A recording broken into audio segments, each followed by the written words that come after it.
Shopping is hard, right? But there's a better way. Stitch Fix online personal styling makes it easy. I just give my stylist my size, style, and budget preferences. I order boxes when I want and how I want. No subscription required. And she sends just for me pieces. Plus outfit recommendations and styling tips. I keep what I love and send back the rest. It's so easy. Personal styling for everyone. Get started today at stitchfix.com/Spotify. That's stitchfix.com/Spotify.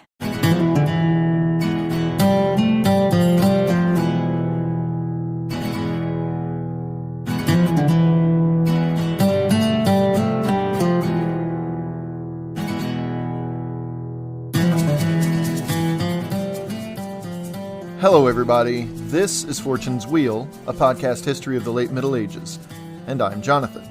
Thank you all for joining me as we embark on a new bend in our narrative, a new season of the podcast in which we do a little world building, if you will. On Season 5, entitled The Mediterranean Prepares, we will begin our build-up to the first in a series of events that will define European and Arab relations for the following 1,000 years. That's right, you guessed it, the First Crusades. Now, in this season of the podcast, we're going to make like the Vikings we've learned so much about already, and we will push the boundaries of medieval European history by heading, well, outside Europe. History does not occur in a vacuum, and despite Christianity and its sleeper hold on Europe since the 11th century, other peoples and cultures and religions have helped to put definite edges, if you will, to what it was to be European, all the way to the present day. Before we begin, though, I'd like to give a shout-out. A very special shout-out, I might add, to Amanda, the show's first Patreon supporter. Thank you, Amanda, for believing in what this show is all about. If you, dear listener, would like to join our Fortune's Wheel Patreon community, just follow the link, like Amanda did, in the show notes to our Patreon page.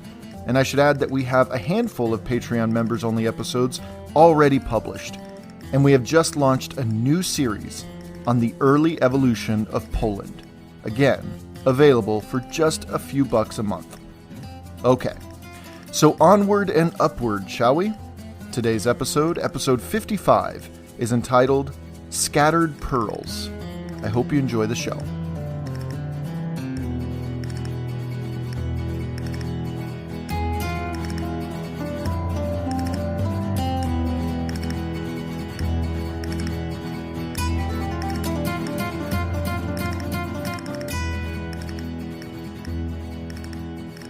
To put it bluntly, there was nothing that compared to Córdoba in the 10th and 11th centuries. It was a beautiful jewel in a rather mundane crown that was Europe at the time. There was, I say again, nothing like it. More than 2,000 years ago, the Romans settled there along the banks of the Guadalquivir River, though they didn't call it the Guadalquivir. In fact, the river was called the Quertus by the natives when the Romans moved in. Then it was renamed Beatus, which was the basis for the Latin name for Iberia as a whole, Hispania Beatica. That is a testament, I suppose, to the river we now call the Guadalquivir, which in its modern form is from the Arabic term al-Wadi-i-Kabir, meaning the Great River. Its more than 400 miles stretches from the Cañada de las Fuentes in the southeast of the Iberian Peninsula to the Atlantic Ocean in the southwest, snaking its entire way to the sea. Major modern cities like Seville and Córdoba lie along its banks today. But 1,000 years ago, much of its banks were pockmarked by very small villages and towns seeking to take advantage of the river's two major ports in the south center of the peninsula, those same cities of Córdoba and Seville. And though Seville is the larger and more prominent city today, 1,000 years ago there's no question that Córdoba shone far brighter. In fact, as I alluded to it at the top of the show, at the turn of the first millennium, there was really no other city west of Constantinople that even came close to the magnificence of Córdoba. Just let that sink in for a moment. Now, it's worth noting that Córdoba had three major leaders during its golden age, and the first two were magnificent, as seen through the lens of 1,000 years in the future. But we will start our story with the grandson of this first great caliph in Córdoba. His name was Hisham II, and he was a boy king sort of character in late 10th century history of Iberia. In fact, he was so quite stereotypically a boy king character, insofar that he was manipulated by a less than scrupulous advisor who essentially said to him, "Listen, I got this. You go off and you be a good boy. Have fun. Go crazy. Spend some money. Spend some money to your heart's desire. I'll handle this boring business stuff until you're ready to take over." Yeah.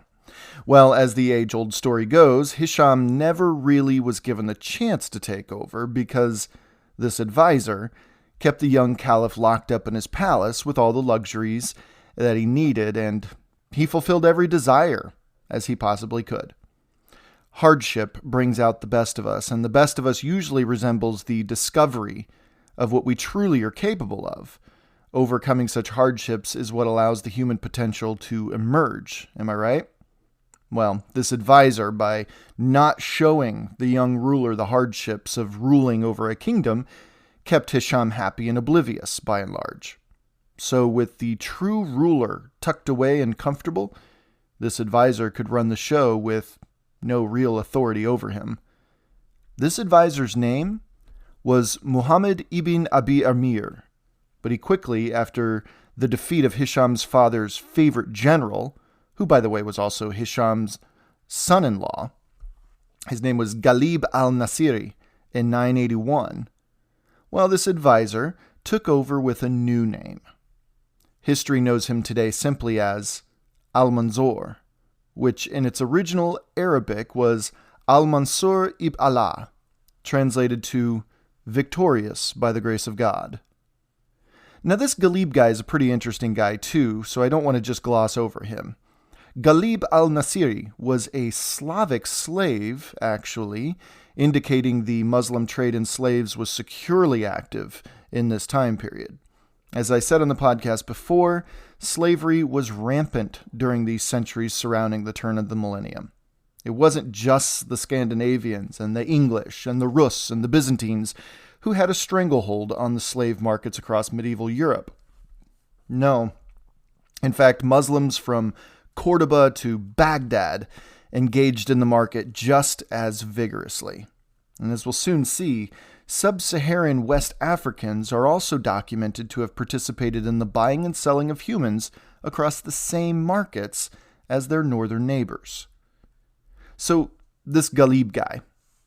Ghalib the Slav sold to Caliph Abd al-Rahman III, sometime between the caliph's extremely long reign of 912 and 961, had arisen through the ranks of the Cordoban military, and at some point became al-Rahman III's most trusted.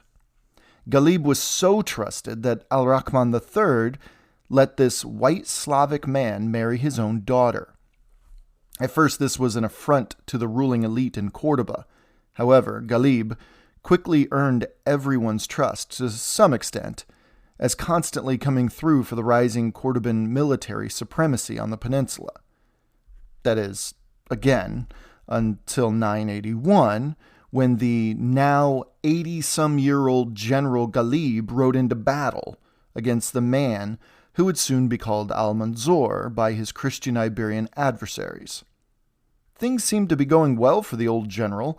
He might have very well defended his nephew-in-law's rule in the end, until he was thrown from a horse. That's right, this 80-year-old warrior, Ghalib, was still riding into the thick of battle, if you can believe it. You probably wouldn't see too many Twitter jockeys doing that these days. Being thrown to the ground caused, as you can imagine, fatal injuries. He succumbed to his injuries on the field of battle shortly afterward, and his forces quickly fell apart. Hisham's defenders were no more. Now, al-Manzur would make his ascendancy over the next 19 years, and during those 19 years, Iberia as a whole would know very clearly who was in charge of Córdoba. His principal targets in Christian Iberia were the kingdoms of Leon and Castile, Various city-states, such as Barcelona, were also sacked under his direction. However, the worst by far, at least to the Christian sentiment, came in 997, when Almanzor went deep into northwestern Christian kingdom of Galicia. Not only was this a devastatingly brutal invasion, it culminated in the plundering and destruction of one of the holiest sites in all of Christendom, a site that had recently become one of the biggest pilgrimage destinations in all of Europe and the Middle East. It's called Santiago de Compostela. Santiago de Compostela held a very revered and guarded place in the Christian heart, as it was the resting place of one of the 12 apostles of Jesus. Roughly 950 years before Almanzor's attack on Galicia, in the year 44 CE, an apostle named James the Greater, son of Zebedee and Salome, as well as the brother of the youngest apostle, John, became the first apostle to be martyred in the name of Jesus' teachings. Christians during the first millennium held his martyrdom as a pivotal moment when Christianity was finally recognized as a serious threat to the ruling Roman establishment, and thus given legitimacy. Tradition has it that over the centuries, St. James's remains made their way to northwestern Iberia, where a cathedral was erected around his new grave. Over the centuries, Santiago de Compostela became one of the holiest places, as I said, in all of Christendom, and remains that to this day. So you can imagine the outrage, though I dare say there is no word to accurately describe the Christian reaction to this monstrosity, when Almanzor specifically targeted this cathedral and then stole the cathedral bells, which can be interpreted as a direct affront to the idea of, bells as a call to Christianity of sorts. What's more is that Almanzor had these cathedral bells brought back to Córdoba, melted down, and then remade into the lanterns lighting the great mosque of Córdoba. However, to give credit where it's due, Almanzor wasn't exactly leading some type of holy war or jihad against his northern neighbors, not this time anyway. To some degree, he respected the traditions enough to have his personal guards stand watch over the cathedral itself, while the rest of the town was plundered and razed to the ground. In essence, he was the only one with the authority to take from the cathedral. Now, one could hold an entire series about Almanzor, but for our purposes here, we have the gist of his reign as vizier to Hisham II. He was tyrannical in so many ways, most notably as keeping his own caliph locked away and ignorant of the goings-on of his realm. He ran raids against every Christian kingdom to his north, some of those invasions as merely the pokes and prods of a larger force, keeping a smaller force cowed and subdued, while other times he led jihad against his neighbors. Either way you slice it, Almanzor was a force to be reckoned with in the late 10th century. There was simply no two ways about it. With the nearly endless resources of the Cordoban court at his disposal, Christians around Iberia feared this man greatly. In fact, before Almanzor's rule, Muslims, Jews, Christians, they all achieved a sort of harmony throughout the Córdoba Caliphate. And I don't mean harmony in some naive sort of way. I mean harmony in the, I suppose, musical sort of way. As in, these three different groups of people worked side by side and worked off of each other's shortcomings while pushing forward each other's strengths for the greater good. Now, it certainly wasn't some Shangri-La in Córdoba, a mythical, utopia of peace and tranquility. Far from it. But it seems that they, under Muslim rule, mind you, were able to achieve some semblance of camaraderie in Cordoban society. There were, as an example, many Jews and Christians serving in very high positions in the caliphate. But when Almanzor took over, things like that shifted seismically. Jews and Christians weren't exactly run out of town, well, not yet anyway, but they were taxed more, and they were relieved of their duties in their positions in the caliph's service. This, during Almanzor's 20-plus year reign, certainly did Córdoba no favors. Christians within the caliphate began leaving in droves, while the Christians in the northern Iberian kingdoms began growing in their resentment toward their southern neighbors. Christians in the borderlands, in fact, became incredibly resentful, as you can imagine. So, cutting some corners and getting straight to the point here, nearly all of the Christian kings and leaders in Iberia, around the year 1000 CE, entered into alliances to stand against Almanzor's Córdoba.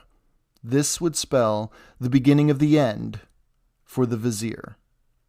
On August 9th, 1002, Almanzor actually, he died from an illness. Initially, one would have thought that things would continue in much the same way because Almanzor's eldest son took his father's place as vizier. But his reign didn't last too much longer, and in 1008, just 6 years later, he too died. After him, beginning in October of 1008, Almanzor's youngest son, Abd al-Rahman, yes, another one, ironically, this al-Rahman took over. Keep in mind, Hisham II, the true caliph, he's still alive, and he's still being held in his royal palace of all of these years. But he's since learned what's actually happening, and upon the death of Almanzor, Hisham II had been making inroads with allies on the outside and plotting his, would you even by definition call it a usurpation? I don't know. Well, Hisham II was looking to break out and take back the reins of his caliphate, but it seems like the damage had already been done. See, during Almanzor's many raids into the northern kingdoms, he had secured the marriage to the daughter of the king of Navarre, a Christian kingdom. From her, his son, the same Abd al-Rahman, was born.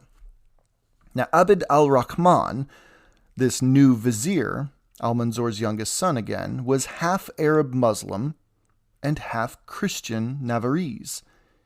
He held an interesting place in the Iberian power structure for sure. This wouldn't matter, however, because he was murdered almost as soon as he took over the caliphate. Now, what immediately ensued would reverberate for decades, and I mean that, for decades. It was a civil war that came to be called the Fitna of al-Andalus. Remember, al-Andalus, just as, a friendly reminder, was the name for Muslim Iberia. Now, this civil war, this fitna, was a tragedy for Muslim Iberia, in all actuality. An absolute tragedy, though the tragedy wouldn't be fully realized for decades to come. The caliphate essentially collapsed before everyone's eyes. I mean, it wasn't some slow burn sort of collapse either. It was immediate, and it was unflinching. And those who were born, say, in 1002, when Almanzor died, might have lived to see the day when Toledo finally fell once and for all in 1085, making this collapse within a generation or two, something akin to what we'll soon see in England post-conquest. Now, the cities and towns that existed within the Córdoba Caliphate, places such as Seville, Córdoba, Toledo, Zaragoza, Malaga, Granada, and Valencia, were all now vying for supremacy in those post-Caliph days in the mid-1010s. Córdoba was still incredibly prosperous. The powers, however, shifted away from this iconic city, and we would soon see the cities I just mentioned above become full-fledged city-states. These walled cities built up bigger and better fortifications, raised their own local armies, and led raids and conquests of invasion into their neighbors' territories. It was a mad dash for control, and they all knew that it would slow down soon, so they tried their best to gobble up as much as they could while they had the opportunity. Seville seems to have quickly become the big dog on the block in almost the blink of an eye, but that's mainly again due to Córdoba's decrease in influence.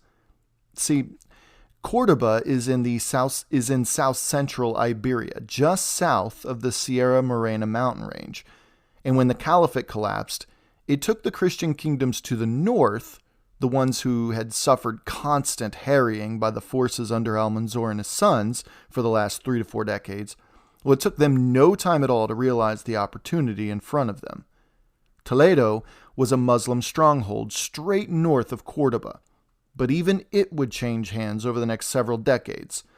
However, Córdoba was still in serious danger of falling to the vengeful Christian kings. The powers that be scattered from cities like Toledo and Córdoba, thus allowing those like Seville to rise to prominence. And here's just a quick vocab word for you all, one that you'll see again and again. Taifa, which is the name for all Muslim-ruled city-states in Iberia following the collapse of the Córdoba Caliphate in the early 11th century. Now, in fact, though, going back to what we were saying, scattering is an appropriate word for it. As one Andalusi poet once described the fall of Córdoba and the creation of these Taifa states as, quote, the breaking of the necklace and the scattering of its pearls, end quote. This fitna al-Andalus was a dangerous time, as you can imagine, in southern Iberia at the turn of the millennium. Things seem to have been going fairly well under the tolerant, educated, and pretty stable leadership of the line of Abd al-Rahman I for the better part of a century. But it's a lesson to history, to us all today even, that when things seem to be going smoothly, we should all be more on guard than we are relaxed.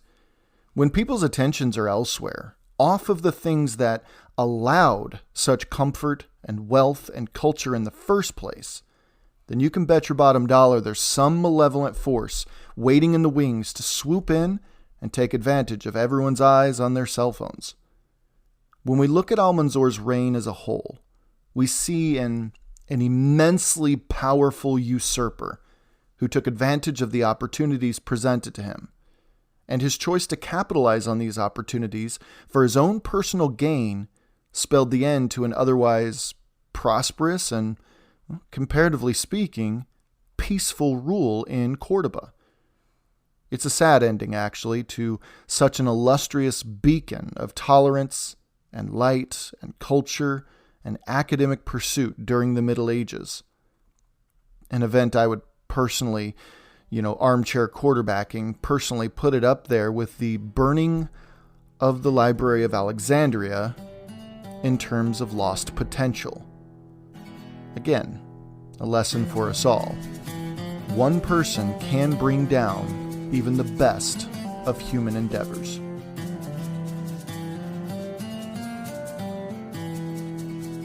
Thank you all for listening and supporting the show.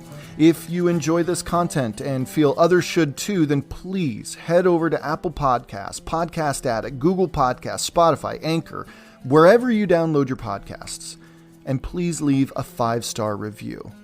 I used to think that was just something podcasters say to read some reviews, but it's actually the opposite of that. Your reviews help to catapult podcasts to the front pages of podcast services. So the more reviews this podcast gets, the higher up the lists will get. Also, if you believe in what this podcast is doing, please consider heading over to Patreon and becoming a supporting listener. Again, we just launched a new members-only series about the rise of Poland in the 10th and 11th centuries, which I'm super excited about, and I hope you are too. So just remember, every dime that comes in through Patreon is put straight back to the show, and this will allow me to create better and better content and more content for you. And finally, a last big shout out to Amanda. You rock. Thank you so much.